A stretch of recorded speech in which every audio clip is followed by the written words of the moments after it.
17 Agustus tahun 45, itulah hari kemerdekaan kita. Hari merdeka, nusa dan bangsa, hari lahirnya bangsa Indonesia. Merdeka, sekali merdeka tetap merdeka. Selamat malam. Selamat datang para peserta webinar spesial Hari Ulang Tahun Republik Indonesia yang ke-75 malam ini. Salam bahagia. Kemerdekaan Indonesia telah mencapai umur ke-75 tahun. Mungkin perjuangan kita cukup berbeda dengan para pejuang terdahulu kita pada masa sebelum dan awal kemerdekaan. Di tahun yang ke-75 ini, perjuangan kita adalah mengisi kemerdekaan. Kontribusi dan partisipasi aktif para warga negaranya tentu sangat mempengaruhi perkembangan negaranya dalam berbagai elemen dan generasi. Tak terkecuali pada generasi melek teknologi seperti kita yang memilih menjadi pegiat atau penggemar atau penekun atau aktivis pop kultur. Tidak ada salahnya menjadi aktivis pop kultur, terlebih lagi pegiat kultur populer dari budaya dari luar negeri. Tentu saja kita masih bisa memberikan kontribusi dan partisipasi aktif dalam mengisi kemerdekaan Republik Indonesia yang ke-75 ini dengan minat dan hobinya masing-masing, dengan produktif, konstruktif, kolaboratif, dan solutif. Berdasarkan pengantar tersebut, maka webinar ini mengangkat tema kontribusi aktivis pop kultur dalam mengisi kemerdekaan Republik Indonesia ke-75 di era disrupsi. Sharing mengenai partisipasi dan kontribusi aktivis pop kultur dalam mengisi kemerdekaan Indonesia. Malam ini, Bunga sudah ditemani oleh Profesor Harunozuka yang akan menyampaikan materinya dalam webinar malam ini. Saya persilakan kepada Profesor Harunozuka untuk menyampaikan materinya. Oke, baik. Selamat malam sadulur sadrek sabaraya semuanya, mahasiswa bimbingan saya. Terima kasih Little Flower sudah memimpin menjadi moderator kali ini. Jadi kurang lebihnya kita sebenarnya kenapa jadi sebelumnya ke materi ya. Kenapa sih webinar gitu. Nah, kemarin kita ngobrol-ngobrol bersama para direksi bahwasanya memang ini tuh lebih kepada disadur dari kata webinar kan, web seminar. Nah, itu kan biasanya banyak tuh. Nah, ini webinar itu menjadikan semacam seminar wibu gitu, web seminar gitu. Nah, artinya memang kita konteks Haru Komrade itu memang secara aktif dalam pop kultur, terutama di tiga pop kultur yaitu J-pop, K-pop, dan e-sport atau game. Nah, tentu saja pasti ada pemikiran bahwasanya memang kita tuh seringkali kan kita merdeka 75 tahun, tapi kok rasanya memang ada sedikit memang ada yang benar-benar fundamentalis yang mana Anda tuh tidak senang sama Indonesia gitu kan. Nah, kurang lebih seperti itu. Jadi mungkin akan kita bahas makanya kontribusi apa yang akan cocok gitu. Cocok dibahas secara ya kontribusi aktif dan partisipasi para aktivis pop kultur dalam mengisi kemerdekaan Republik Indonesia ke-75 di era disrupsi gitu ya. Jadi saya aturkan terima kasih kepada Little Flower sebagai moderator dan kepada semuanya para penonton yang ada di live YouTube maupun yang ada di Discord. Selamat menikmati. Memang mungkin akan lebih cukup formal tapi kita bawa santai aja karena memang saya juga ini kan tetap sharing-sharing aja, makanya nanti ada flow yang bakal lebih membawakan yaitu formatnya semacam seminar, makanya ini kan kayak gini kiri kanan gitu kan gitu. Jadi ya kita mencoba mengikuti arus utama gitu kalau seperti itu ya. Baik, mari kita mulai saja. Kurang lebihnya tentu kita mengalami tadi ya, sesuai pengantar dari dari 75 tahun Republik Indonesia ini, tentu kita menyadari ya tadi sudah memberikan apa sih ke Indonesia gitu kan. Kita tuh harus ngasih apa sih gitu. Nah, di situ kan kita juga memang dulu kan perjuangannya beda tadi, sesuai dengan pengantarnya Flow, bahwasanya memang ketika masa lalu para pejuang gitu kan, para pejuang memang bersifat, mereka tuh mencoba untuk memberikan suatu perjuangan itu lewat tadi ya dengan revolusioner dan sebagainya. Tapi setelah kemerdekaan kan berbeda. Nah, berarti kita memang dilanjutkan mengisi kemerdekaan itu. Dan tentunya tadi sesuai pengantar tadi yang Prof bacakan tadi, yang sampaikan bahwasanya memang kita sudah barang tentu kita punya memiliki minat dan hobinya masing-masing. Dan itu akan membuat suatu punya keterampilan masing-masing. Nah, saya akan lebih cenderung bahas di disrupsinya. Nah, disrupsi itu apa sih? Nah, disrupsi ini kurang lebihnya adalah semacam perubahan yang benar-benar tidak bisa mengubah tatanan lama, harus baru banget gitu. Nah, kata ini saya pernah dapatkan ketika mengobrol atau ya kayak semacam diskusi gitu bersama para dosen-dosen gitu kan, yang mana terlibat di bagian ekonomi, tentu di sosiologi juga gitu kan. Dan saya mendapatkan istilah disrupsi ini, yang mana memang ada bukunya yang mana memang dibahas oleh Profesor Renat Kasali, seorang pakar manajemen dan bisnis ya. Jadi kata disrupsi itu adalah fenomena yang terjadi yang diakibatkan oleh perubahan yang bisnis lama itu, yang mengubah tatanan bisnis lama menjadi yang baru, mulai dari hulu ke hilir itu sangat berubah gitu. Ya, mulai dari proses bisnis internal sampai eksternalnya. Nah, kalian mungkin pernah menyadari bahwasanya disrupsi ini contohnya itu biar kita bisa kontekstualisasikan secara umum, yaitu dengan ojek pangkalan. Tahun lalu kita rame ya, ojek pangkalan itu kan benar-benar cukup mengalami pergesekan dengan ojek online. Nah, ojek pangkalan memang mereka sudah dari lama ada gitu kan, dan mereka melakukan kegiatan sehari-hari seperti biasanya, mengantarkan penumpang gitu kan dari satu ke titik selanjutnya. Namun kan ya tadi di era disrupsi ini, yang mana syaratnya adalah tadi memang memanfaatkan teknologi gitu kan. Memang perubahan besar itu di konvensional menjadi digitalnya itu. Makanya ada istilahnya itu digitalisasi. Nah, disrupsi ini mengakibatkan ojek pangkalan itu kalah saing secara mendapatkan penumpangnya. Nah, dikalahkan oleh ojol tadi. Nah, ojol ini kan bersifatnya apa? Jadi kan bisa dipesan lewat HP kalian. Nah, itu kan makin tinggi gitu kan, makin banyak yang make, dan itu lebih cepat diaksesnya. Dan lagi kan jadinya motor itu sampai mengubah tatanan, bahkan sampai harus ada undang-undang tersendiri, atau seminimal-minimalnya ada peraturannya, Permenhub, karena memang bagian transportasi itu yang daerah koordinasinya atau pengurusannya itu di di Kementerian Perhubungan.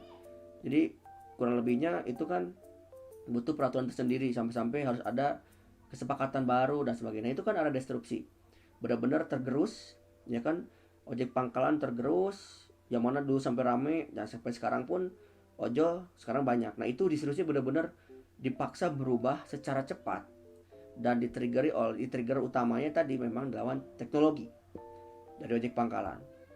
Dan lagi juga kita bisa kenali fenomena disrupsi ini melalui e-commerce. Dulu kita bisa belanja langsung aja dari pasar ya. Dari pasar kita beli dari swalayan dan sebagainya. Tapi sekarang lewat e-commerce kita bisa beli apapun barangnya, mau secara domestik, mau secara di daerah regionalnya gitu kan, mau dari luar negeri, dalam negeri, kita bisa dapatkan. Apalagi ya tadi banyak ya tadi ada istilah bakar modal gitu kan, bakar uang gitu kan, karena memang banyak promo-promo apalagi kan untuk meningkatkan e-commerce tadi, pembelian tadi. Maka dari itu e-commerce makin naik, ya kan? Kita anggaplah saja itu di tahun 2018, 2019. Jadi memang benar-benar terasa banget bahwasanya itu perubahan dari ojek pangkalan menjadi ojek online. Pembelian secara komersial itu yang awalnya memang konvensional, ya tadi ke pasar, ke kemana, itu bisa dilakukan lagi, dilakukan lebih luas lagi. Pembelian misalkan elektronik dan sebagainya itu lewat e-commerce. Dan jasa pengiriman pun makin banyak lagi kan, tidak hanya sebatas semacam pos, tapi jadi nambah lagi kan, ada lagi jet atau antar gitu, apa ya saya lupa, banyak lah, makin banyak lagi. Itu kan era dimana memang ya itu namanya era disrupsi. Nah itu adalah contoh dimana era disrupsi itu membuat siapapun yang awalnya bisnis model dulu ya taksi gitu kan, taksi dulu konvensional itu dia tuh menaja lah, tapi sekarang hampir tadi kalah gitu dengan menjadi leader, digantikan oleh leader yang selanjutnya tadi lewat aplikasi yang tadi berbasis digital. Nah itu yang semacam itulah menjadi, soalnya lebih efektif dan efisien gitu, bisa dipanggil langsung, bisa dijemput dimanapun, bisa tujuan kemanapun, itu bebas banget gitu. Nah kalau diilustrasikan, disrupsi ini seperti tornado yang menjambar pohon besar yang sedang berdiri kokoh. Jadi dia tuh kokoh, sebetulnya kokoh, pohon besar. Ya tadi kan anggaplah model bisnis tadi, semacam taksi, terus kemudian tadi semacam apa namanya itu ojek pangkalan. Ya udah lama juga mengakar, membudaya. Tahu-taunya dia ya tadi ada tornado dan menghancurkan sebegitunya, secepat itu gitu. Nah itu yang mengalami disrupsi. Nah ditambah lagi itu kan 2018, 2019. Apalagi ditambah ya tadi konteks sekarang memang kita ada ya tadi mengalami COVID, ya kan, mengalami pandemi. Nah, saya pernah lihat, saya lupa, saya tidak menyimpannya di infografis. Ada infografisnya bahwasanya memang hal atau sektor mana yang menjadikan dia yang paling terdampak pandemi, yaitu sektor pariwisata, MICE, per-eventan gitu, perhotelan. Itu paling terdampak. Ya kita akui ya, kita sadari juga sebagai konteks kita sebagai aktivis, pelaku, pegiat yang popkultur, mau popkultur apapun, kita sudah ya tidak lagi mengalami atau mengikuti event-event secara offline kan, secara langsung. Nah itu kalian bisa rasakan, begitulah rasanya itu disrupsi. Disrupsinya itu secara apalagi bencanaan awalnya pun sudah ada disrupsi secara tadi, ditambah lagi sekarang yang terdampak ya tadi pandemi, ditambah lagi double damage gitu. Nah, tapi yang pandemi ini yang paling bisa bertahan yaitu tadi, dan tentu pasti dari panganan ya, pangan gitu pastinya, alat kesehatan, alkes gitu kan, kemudian nah jasa pengiriman, nah itu naik tuh, e-commerce masih bertahan hidup, jasa pengiriman masih bertahan hidup, teknologi telekomunikasi maksudnya, telekomunikasi itu seperti internet itu makin gencar, dan itu semacam tidak boleh padam gitu kan, karena memang sekarang juga dipaksa berubah gitu. Jadi kayak semacam istilahnya itu ada decoupling. Decoupling itu adalah keterlepasan. Jadi awalnya disrupsi 2018, 2019 ya tadi contohnya dengan pangkalan ojek, popang menjadi ojol, ditambah tadi sekarang decoupling, keterlepasan. Benar-benar harus semacam kayak melepas, gimana caranya si konvensional itu harus sudah dipaksa pindah ke digital. Jadi ada istilah yang kalau Anda tidak mengikuti zaman, mengalami disrupsi, ya Anda akan mati gitu. Yang tidak mendigital, dia akan tergerus zaman. Itu disrupsi adalah tadi kata kuncinya emang tergerus. Apalagi decoupling tadi, memang ya tambah pandemi tadi momentumnya. Nah itulah contohnya disrupsi ini. Nah menurut Renat Kasali itu dalam Kompas gitu kan, mengungkapkan bahwa terdapat 5 hal paling penting dalam disrupsi. Nah, yang pertama, beliau profesional berkata, disrupsi berakibat terhadap penghematan banyak biaya melalui proses bisnis yang menjadi lebih simpel. Nah, itu kan proses bisnis lebih simpel. Kita secara penggunaan konsumen, ya tadi contohnya yang paling enak sih memang mencontohkannya opang ojol ya. Ya tadi kita lebih hemat gitu. Dalam artian lebih kepada bukan hemat secara pengeluaran, tapi memang tetap itu pengeluaran akan lebih karena kan servis ya pelayanan. Cuman dalam artian kita langsung di depan rumah pun kita bisa berangkat gitu. Kalau open kita harus jalan dulu ke depan, misalkan depan kompleks misalkan dan sebagainya. Nah, itu kan semacam ada usaha lebih lah. Ini lebih mempersimpel gitu. Ditambah lagi dari dalam ojol itu pun ada ya tadi ada fitur-fitur semacam ya, jadi ada apa namanya itu, ada bisa pesan makanan, bisa ngirim barang gitu kan maksudnya. Kemudian bahkan ada servis untuk apa namanya bersih-bersih, saya pernah lihat tuh ada masas gitu kan dan sebagainya. Nah, itu kan kayak langsung antar jemput, jadi tidak mengurangi penghematan secara biaya dan secara waktu juga gitu, langsung gitu. Nah, itu disrupsi. Nah, yang kedua adalah disrupsi membuat kualitas apapun yang dihasilkannya lebih baik ketimbang yang sebelumnya. Kalau lebih buruk, jelas itu bukan disrupsi. Lagi pula siapa yang mau memakai produk atau jasa yang kualitasnya lebih buruk. Nah, itu kan kayak semacam ya tadi, kalau kualitasnya lebih baik pasti dia diambil gitu. Makanya apapun yang mereka market leader yang bisnis yang model lama tadi contohnya taksi gitu kan, ternyata lebih enak, lebih nyaman konsumen itu taksi online tinggal panggil dari rumah, tinggal berangkat, ciao gitu. Nah, itu kan disrupsi. Nah, itu makanya dipilih. Nah, yang ketiga adalah disrupsi berpotensi menciptakan pasar baru atau membuat mereka yang selama ini tereksklusi menjadi terinklusi. Membuat pasar yang selama ini tertutup menjadi terbuka. Nah, ini yang maksudnya tereksklusi itu ya tadi, kita merasakan ya inklusivitas dengan pakai aplikasi satu pun dia bisa berfungsi berbanyak macam gitu. Jadi komprehensif juga gitu kan, itu kerasa banget. Nah, yang keempat adalah produk jasa hasil disrupsi ini harus lebih mudah diakses atau dijangkau oleh para penggunanya. Seperti juga layanan ojek atau taksi online atau layanan perbankan dan termasuk financial technology. Semua kini tersedia di dalam genggaman dalam smartphone. Nah, itu kan tuh, dengan satu aplikasi pun dia bisa mengalami penjangkauan, disrupsi. Nah, gitu kan. Financial teknologi tadi tuh lebih mudah, apalagi ya semacam Genius sekarang kan perbankannya secara aplikasi gitu kan. Jadi tidak membuatnya pun langsung secara online. Nah, yang kelima, menurut beliau, Prof. Renal bilang disrupsi membuat segala sesuatu kini menjadi serba smart, lebih pintar, lebih menghemat waktu dan lebih akurat. Nah, dari 5 tadi kita memang mungkin sudah cukup paham, mungkin kalian secara konsep tadi disrupsi itu bahwasanya memang benar-benar dipaksa mengubah dari konvensional menjadi digital. Itu tadi intinya adalah perubahan yang meskipun mereka jago dari dulu, tapi ada perubahan di sana gitu. Kalau misalkan kalian bisa contohkan lagi, misalkan dari saya pernah baca tuh contohnya semacam Kodak atau Kodak yang bersifat apa namanya itu ya piringan apa sih yang screen itu tuh, yang zaman dulu foto itu kan pakai itu, tapi tahu-tahu sekarang ada digital, makanya ada apa ya namanya itu ya kamera digital kan gitu. Nah, apalagi sekarang kamera pun sekarang ada HP, smartphone pun bisa dia menginklusi tadi, bahkan kameranya pun bisa beradu saing dengan ya tadi kamera itu sendiri. Nah, itu kan saling berdisrupsi terus karena makin compact dia. Nah, dan lagi kalian kenal juga dulu, kalian mungkin masih zaman SMA, SMP yang punya HP smartphone ini BlackBerry. Ya, barangkali Pulau juga pernah punya HP BlackBerry ya. Nah, BlackBerry ini dia mengalami disrupsi juga. Awalnya dia digadang-gadang luar biasa gitu kan, paling keren, ada BBM-nya, BlackBerry Messenger dan sebagainya. Tapi dia kalah langsung ya cepat dengan Android tadi.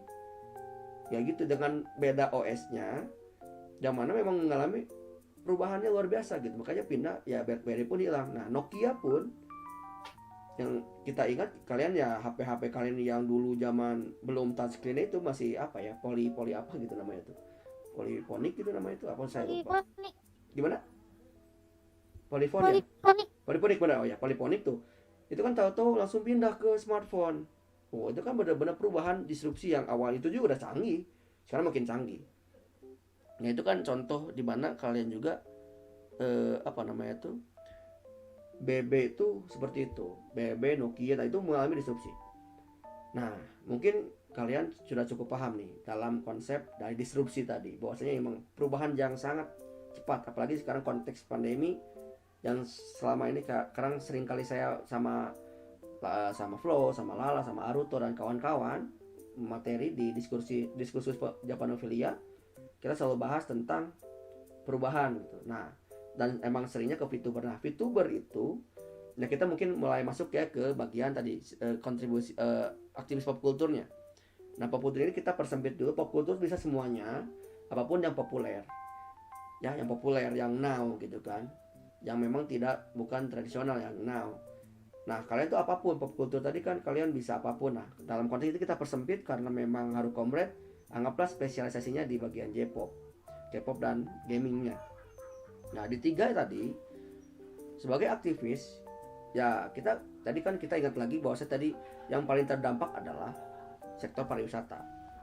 Ya, sektor pariwisata, sektor perhotelan, event, MICE gitu kan, exhibition, convention, terus apa gitu.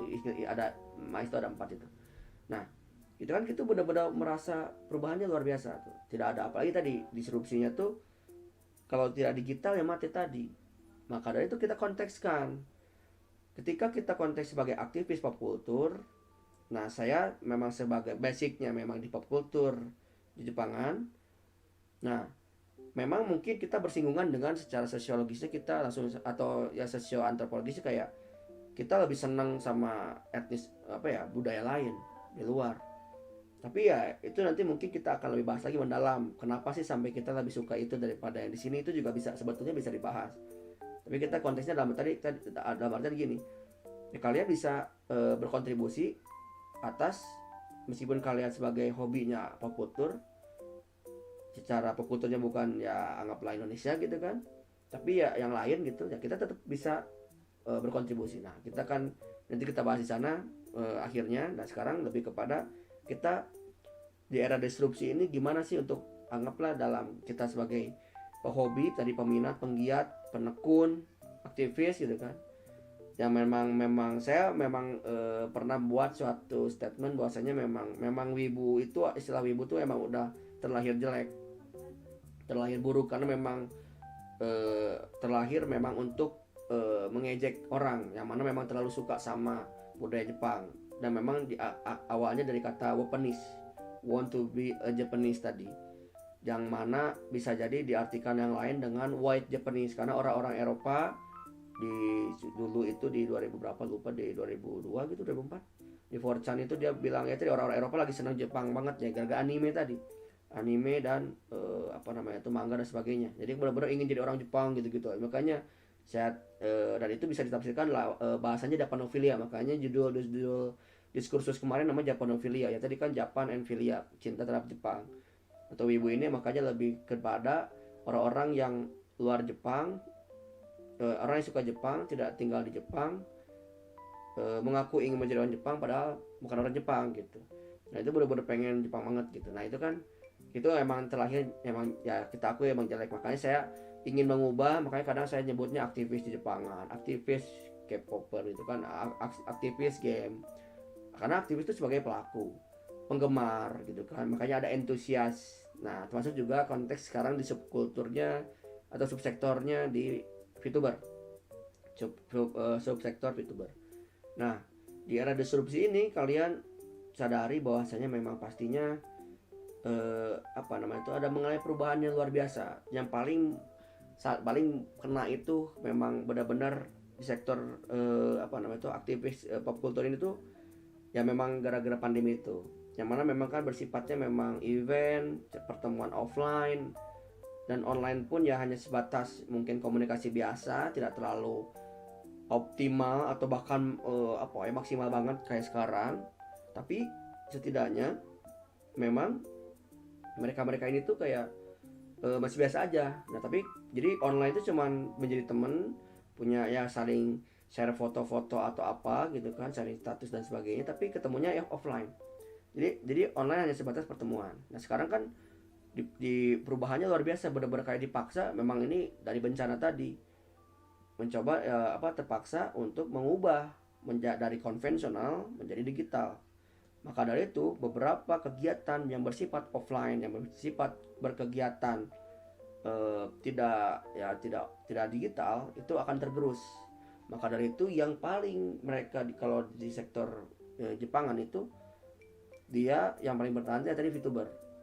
Padahal saya pernah mengkategorisasikan dari 13 sektor itu tadi, yang cosplay pun dia sulit bertahan gitu kan, dance cover sulit bertahan, nyanyi mungkin bisa lah karena ada konsep utah itu yang memang dari awal digital, kemudian band, jadi hampir kebanyakan mereka cukup kesulitan kan, itu disruptif. Apalagi yang di K-pop juga sama kurang lebihnya, kayak aktivisnya kan mereka ingin bertemu secara online, ngumpul di suatu event atau gathering SOL apa gimana, itu kan sekarang udah hilang, sulit gitu. Nah gaming, nah yang kedua juga tadi yang masih bertahan tuh e-sport juga nih, gaming nih, karena memang sejatinya emang digital juga nih dari awal gitu kan, dari ya apalagi sekarang ada konsep e-sport, makanya masih bisa bertahan secara kegiatannya masih bisa dilaksanakan gitu. Nah itu makanya dari sana kalian juga bisa tetap bisa berkontribusi, memang meskipun menyempit. Makanya saya pernah bilang bahwasanya kalau misalkan nanti awal tahun event ICC mereka berhasil melakukan event besar dia dan berhasil, dan itu setidaknya bisa ada momentum untuk membuat event secara offline dengan metode AKB tadi, adaptasi kebiasaan baru, ya kan. Nah disitulah mulai gitu disrupsinya di sana, memang harus memutar otak gitu. Bahkan Haru pun mengalami disrupsi juga, anggaplah seperti itu. Karena apa? Karena saya merasa memang ya tadi VTuber sebagai momentum tadi. Nah disitulah momentum tadi, kalian harus menyadari kalau ada masalah tadi tuh kita di bersamanya keburukan atau kesulitan itu ada kelebihan dan kemudahan. Nah makanya ternyata kemudahan itu ya tadi mengubahnya menjadi digitalisasi.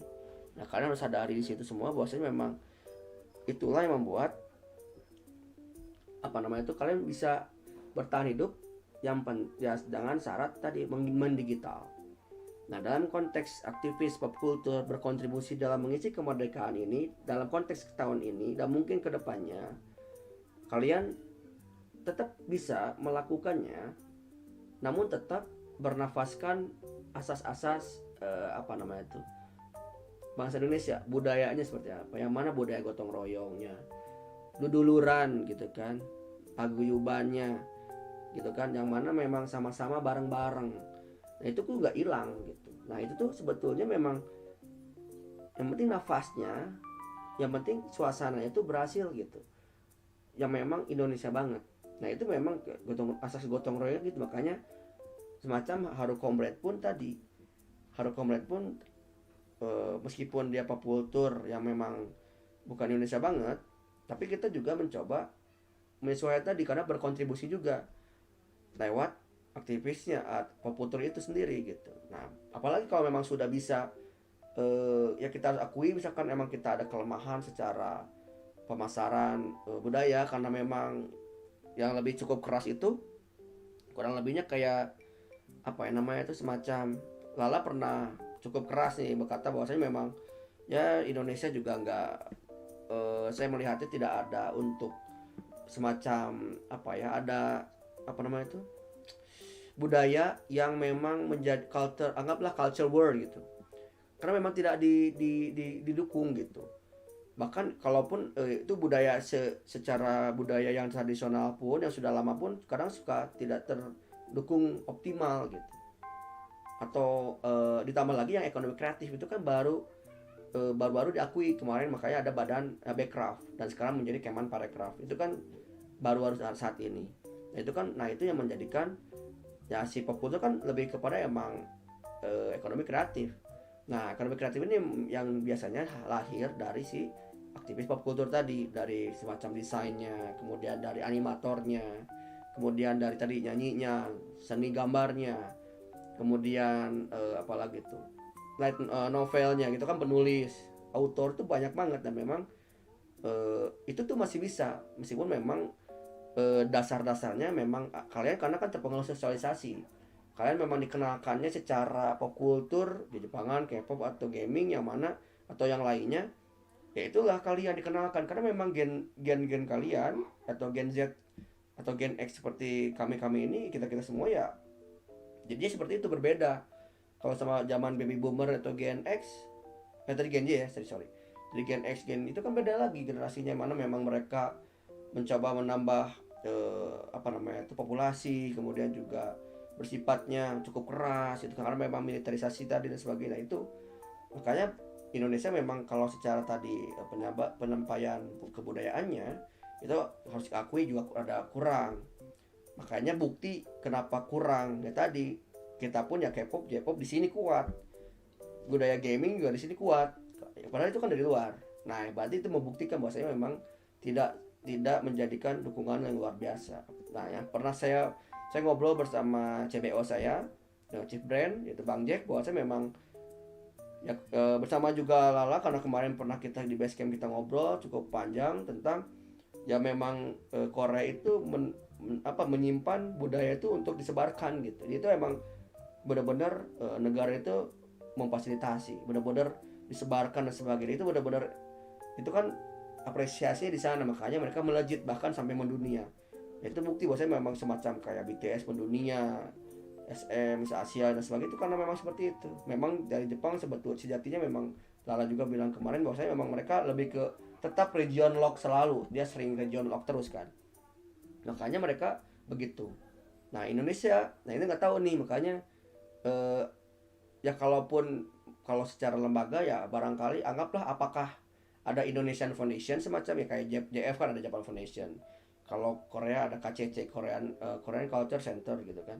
Indonesia Foundation-nya gimana nih gitu kan. Nah itu emang ya karena memang banyak banget orangnya, jadi emang dukungannya juga kecil dan memang sudah tergerus secara sosialisasinya, sekundernya, kalian lingkungannya juga udah anggaplah udah pop culture udah pop culture banget dari luar. Kemudian itu lingkungannya, teman-temannya juga suka yang seperti itu ya, yang jadi K-popper atau yang jadi Jepangan, yang gaming gitu kan. Kemudian secara sekolah juga kalian sama-sama seperti itu juga. Ditambah media online-nya tadi. Nah, media online kalian berkumpul bersama yang seperti itu lagi. Nah, dari 4 mode media sosialisasi ini kalian juga sudah terbentuk menjadi pribadi yang sebagai penggemar aktivis pop kultur. Nah, itu kan bagaimana kita sampai ya, makanya jangan sampai menyalahkan diri bahwasanya saya nggak Indonesia banget nih. Jangan sampai seperti itu. Justru nggak apa-apa dari awal dididik seperti itu. Nah, memang awalnya memang akan cenderung ke sana, kita harus akui bakal cenderung atau bertendensi tidak Indonesia sentris banget. Tapi kalau memang kalian sudah mulai mendapatkan nuansa-nuansa bisa digabungkan, bisa diinklusikan ya tadi kan, dari tereksklusi menjadi terinklusi dengan konsep disrupsi tadi. Nah itu bisa itu. Nah dalam contohnya tadi contohnya dalam VTuber korporat dari Mahapanca ya tadi, mereka gimana caranya mengkohesifkan, menggabungkan antara tadi memang budaya VTuber yang dari Jepang dipopulerkan oleh Jepang di Indonesia tuh dia minimal ada lah yang dibawa, yaitu ya keindonesiaannya, semacam batik Maya Mendungnya dan sebagainya. Bahkan kemarin seperti Zen Gunawan, dia udah Bali banget, Nia Redalion dia pakai batik gitu kan. Nah Andi juga dia udah Mega Mendung gitu kan. Jadi kayak itu contoh.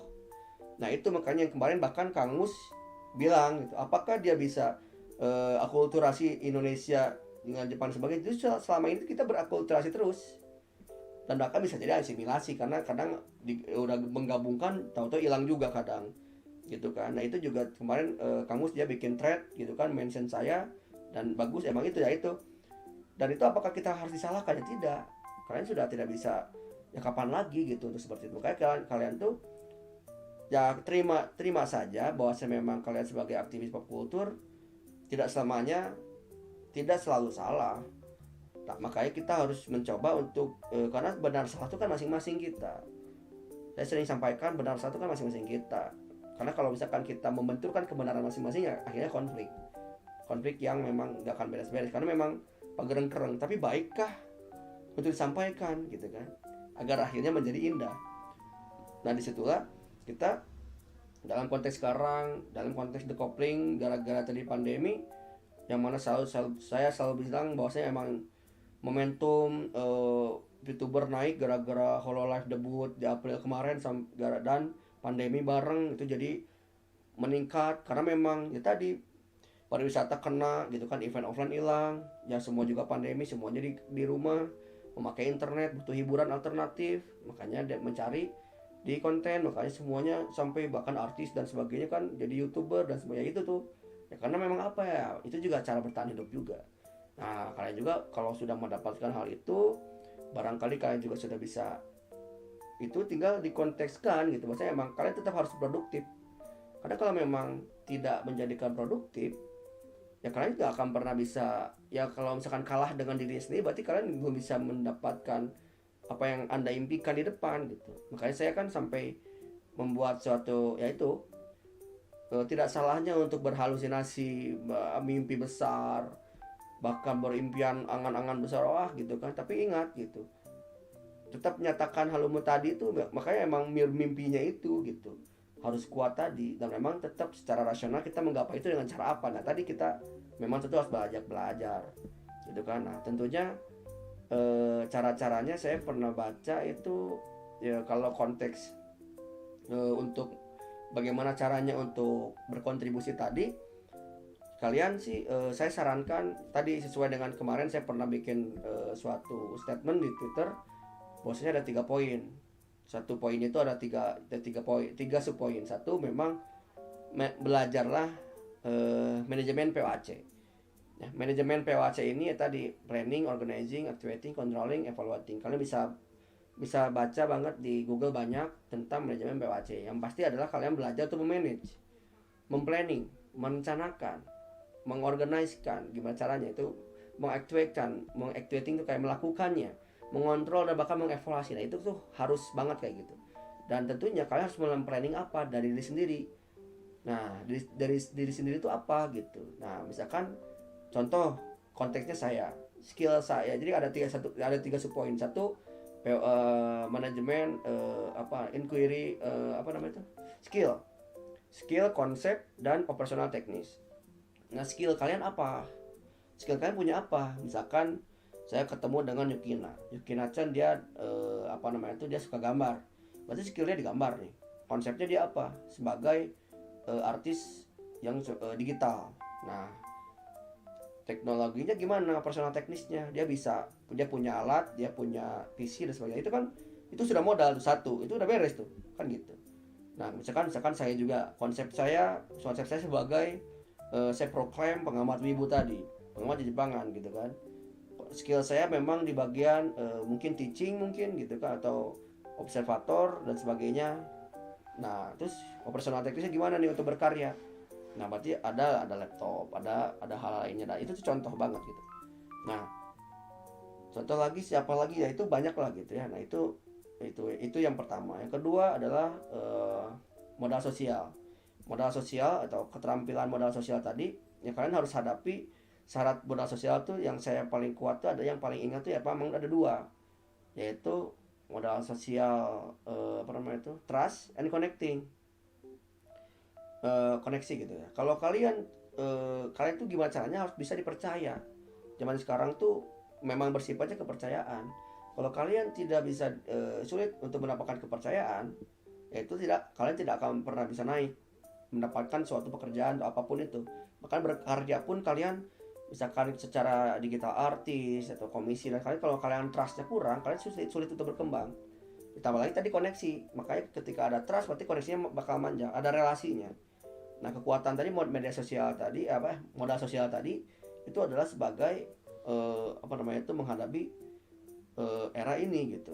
Nah makanya modal sosial tadi, makanya harus punya, kalian jangan segan-segan untuk mendekati seseorang yang mungkin kalian anggap semacam orang yang memang bisa mendapatkan suatu ilmu, suatu pembelajaran dan suatu yang berguna. Nah itu ya kalian emang harus mulai memilih tadi, mencari orang-orang yang memang membuat dirimu menjadi produktif itu, bersifat produktif itu menghasilkan.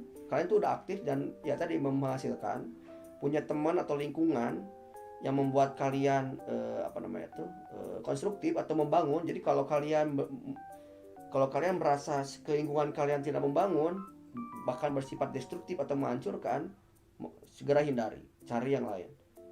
Yang ketiga tadi kolaboratif. Nah itu bisa kolaboratif dan kooperatif bekerja sama. Makanya tadi asas gotong royong tadi. Kalau itu lingkungannya kalian bisa berkolaborasi, itu kalian hebat. Dan berarti itu lingkunganmu cocok. Yang keempatnya solutif, yang bersifat memberikan solusi. Tidak langsung cepat menyerah, kemudian cuma menyalahkan orang dan sebagainya. Jadi memang ya tadi bersamanya ada masalah, di situ ada kemudahan, ada solusi. Jadi memang orang-orang yang memang melihat ancaman itu, kita memang tahu ancaman, oke, secara threat analysis, tapi kita di sana tuh ada opportunity apa nih di balik threat ini gitu kan. Apalagi tadi tuh kan ya seperti itu gitu. Nah, yang ketiga adalah semacam apa namanya tuh, momentum.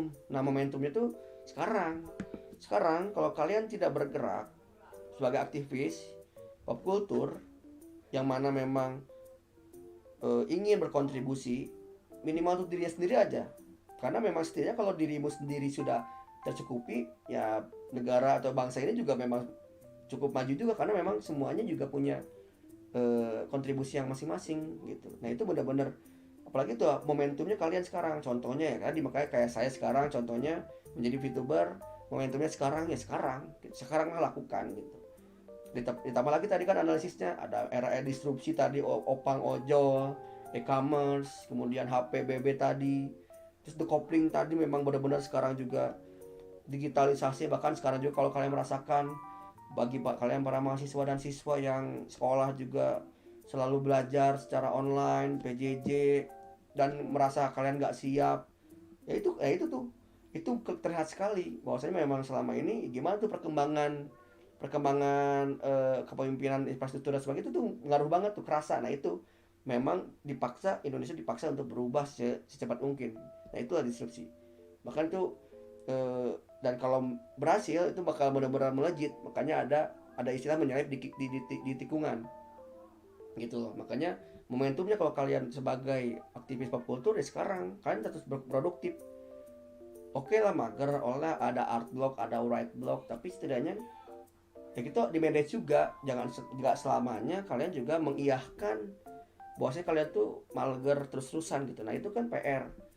Nah, itu kapan itunya, apalagi nanti di tahun 2045, 100 tahun Indonesia emas, kita mengalami bonus demografi. Kalian ini yang Gen Z dan Gen Alpha ke depannya itu kan nanti bakal memimpin gitu. Memimpin bangsa ini, negara ini. Kalau memang dari sekarang dipupuknya mageran, bahkan kemarin aja isu anime kena revisi undang-undang hak cipta Jepang aja kita langsung ribut dan sebagainya. Nah, karena memang kita masih konsumtif. Nah, itu kita memang sudah harus berusaha untuk menjadi produktif, meskipun memang jalurnya kita suka anime ya tadi ya, memang lingkungannya seperti itu. Memang kalian kalau mau tobat ya silakan tobat, tapi ya setidaknya kalian tetap harus produktif di sana. Dan kita sesuaikan dengan skill yang lain, dengan gimana caranya untuk mengindonesiakan itu gitu ya. Jadi memang dari 3 poin itu barangkali kita bisa melangkah ya, kalian bisa melangkah apapun itu, kita tetap berkontribusi mengisi kemerdekaan ini.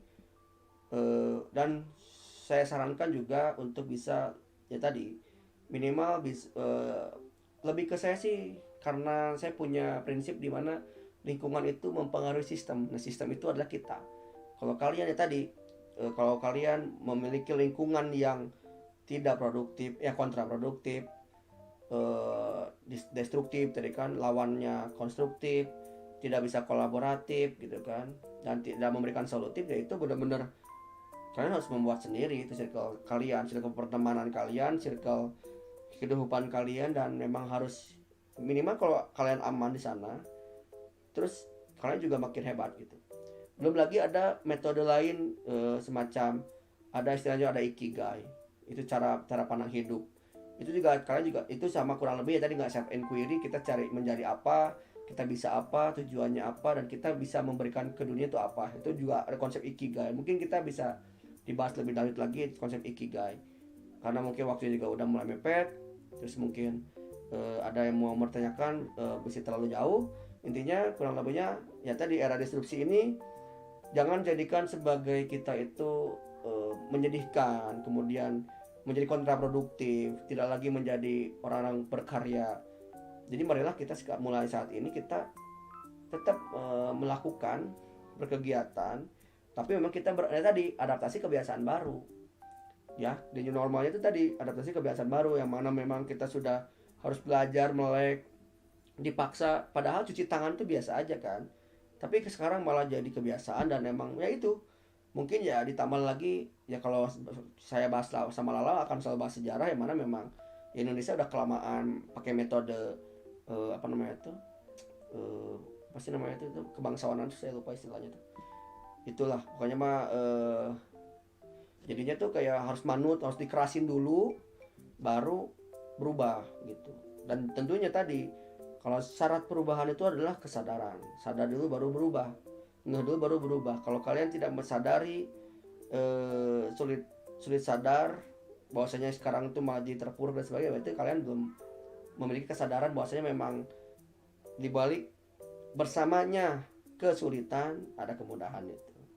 Gitu. Paling segitu saja dulu karena saya pengen berdiskusi lebih panjang, karena memang ini bersifatnya saya belajar untuk semacam ya metode, jadi apa program webinar ini teh gimana, meskipun mungkin masih ya perdana, namanya juga ya momentum spesial HUT RI ya.